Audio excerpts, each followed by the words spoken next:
রাসূলুল্লাহ সাল্লাল্লাহু আলাইহি ওয়াসাল্লাম বলেছেন, ফাতিমা আমার দেহের অংশ, যে তাকে কষ্ট দিল সে আমাকেই কষ্ট দিল। কাবা শরীফে সিজদারত অবস্থায় একদিন উকবা ইবনে আবু মুয়াত উটের পচা গলা নাড়ি ভুঁড়িয়ে এনে মুহাম্মদ সাল্লাল্লাহু আলাইহি ওয়াসাল্লামের পিঠে ফেলে। ফাতিমা খবর পাওয়ার সঙ্গে সঙ্গে বাবার কাছে ছুটে যান, পরম মমতায় বাবার পিঠ থেকে নাড়ি ভুঁড়ি পরিষ্কার করেন। তিরমিজি শরীফে উল্লেখিত হাদিসে রাসূলুল্লাহ সাল্লাল্লাহু আলাইহি ওয়াসাল্লাম বলেছেন, পৃথিবীর নারীদের মধ্যে তোমাদের অনুসরণের জন্য মারিয়াম বিনতে ইমরান, খাদিজা বিনতে খুয়াইলিদ, ফাতিমা বিনতে মুহাম্মদ ও ফেরাউনের স্ত্রী আসিয়াই যথেষ্ট। রাসূলুল্লাহ সাল্লাল্লাহু আলাইহি ওয়াসাল্লামের কাছে যখন ওহী নাজিল শুরু হয়, ফাতিমার বয়স তখন মাত্র 5 বছর। তিনি পবিত্র ঘরে ইসলামী পরিবেশে বড় হয়েছিলেন। তিনি ছিলেন খাদিজা রাদিয়াল্লাহু তাআলা আনহু-এর কনিষ্ঠ কন্যা।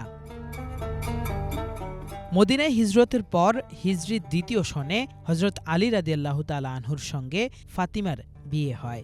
সে সময় আলী রাদিয়াল্লাহু তাআলা আনহু-এর সম্পদের মধ্যে ছিল শুধু একটি বর্ম। সেটি বিক্রি করে তিনি ফাতিমার মোহরানা আদায় করেন। বিয়ে সম্পন্ন হওয়ার পর মহানবী সাল্লাল্লাহু আলাইহি ওয়াসাল্লাম একটি গ্লাসের পানিতে কোরআনের কিছু আয়াত তিলাওয়াত করে ফু দেন। সেই পানির কিছুটা তিনি বর কনেকে পান করতে বলে বাকিটুকু দিয়ে ওযু করেন। তারপর সেই পানি তাদের দুজনের মাথায় ছিটিয়ে দোয়া করেন, হে আল্লাহ, তুমি তাদের দুজনের মধ্যে বরকত দাও। হে আল্লাহ, তুমি তাদের দুজনকে কল্যাণ দাও।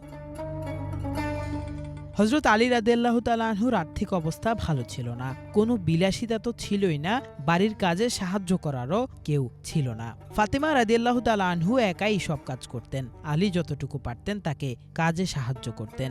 এমত অবস্থায় ফাতিমা রাদিয়াল্লাহু তাআলা আনহু রাসূলুল্লাহ সাল্লাল্লাহু আলাইহি ওয়াসাল্লামের কাছে একজন দাস চেয়েছিলেন। জবাবে রাসূলুল্লাহ সাল্লাল্লাহু আলাইহি ওয়াসাল্লাম বলেন, তুমি যা চেয়েছ তার চেয়ে ভালো কিছু কি আমি তোমাকে বলে দেব? জিব্রাইল আমাকে শিখিয়ে দিয়েছেন, প্রতি নামাজের পর তুমি 10 বার সুবহানাল্লাহ, 10 বার আলহামদুলিল্লাহ আর 10 বার আল্লাহু আকবার পড়বে। রাতে ঘুমাতে যাওয়ার সময় 33 বার সুবহানাল্লাহ, 33 বার আলহামদুলিল্লাহ ও 34 বার আল্লাহু আকবার পড়বে। বুখারী ও মুসলিম শরীফের হাদিস।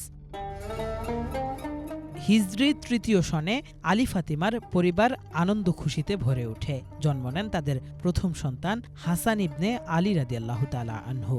হাসানের বয়স যখন 1 বছর, তখন হুসাইন রাদিয়াল্লাহু তাআলা আনহু-এর জন্ম হয়। হিজরি 11 সনে সফর মাসে রাসূলুল্লাহ সাল্লাল্লাহু আলাইহি ওয়াসাল্লাম অসুস্থ হয়ে পড়েন।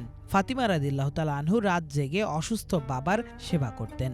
অসুস্থ অবস্থায় একদিন রাসূল সাল্লাল্লাহু আলাইহি ওয়াসাল্লাম তার কানে কিছু একটা বললে ফাতিমা কেঁদে ওঠেন। কিছুক্ষণ পর আরেকটি কথা বলেন। সেই কথা শুনে ফাতিমা রাদিয়াল্লাহু তাআলা আনহু-এর মুখে খুশির আভা ফুটে ওঠে। মহানবী সাল্লাল্লাহু আলাইহি ওয়াসাল্লামের ইন্তেকালের পর ফাতিমাকে জিজ্ঞেস করা হয়েছিল, সেদিন আপনার হাসি কান্নার কারণ কি ছিল? ফাতিমা বলেন, প্রথমবার রাসূল সাল্লাল্লাহু আলাইহি ওয়াসাল্লাম বলেছিলেন, আমার মৃত্যুর সময় ঘনিয়ে এসেছে, তাই আমি কেঁদেছিলাম। আর দ্বিতীয়বার তিনি বলেছিলেন, আমার পরিবারের সদস্যদের মধ্যেই তুমি প্রথম আমার সঙ্গে মিলিত হবে, আর তুমি হবে দুনিয়ার নারীদের সর্দার। এই কথা শুনে আমি হেসেছিলাম। রাসূলুল্লাহ সাল্লাল্লাহু আলাইহি ওয়াসাল্লামের ইন্তেকালের 6 মাস পর হিজরি 11 সনে পবিত্র রমজান মাসে ফাতিমা রাদিয়াল্লাহু তাআলা আনহু ইন্তেকাল করেন। মদিনার জান্নাতুল বাকিতে তাকে সমাহিত করা হয়।